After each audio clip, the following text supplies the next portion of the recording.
Motor pengajar les Raib digondol pencuri terekam kamera CCTV.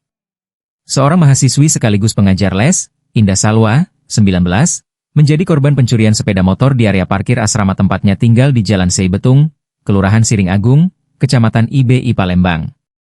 Motor Honda Beat putih tahun 2018 dengan nomor polisi Bang 2805X miliknya Raib digondol pencuri.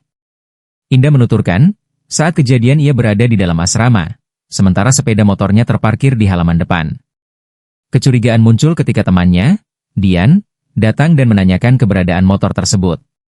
Bersama saksi, ia kemudian memeriksa rekaman CCTV di lokasi. Terlihat seorang pria tidak dikenal masuk ke pekarangan asrama dengan masih mengenakan helm. Pelaku dengan mudah membuka pagar yang saat itu tidak terkunci. Aksi pencurian berlangsung singkat dan tidak terdengar oleh penghuni asrama lain. Setelah berhasil merusak kunci, pelaku langsung membawa kabur motor tersebut.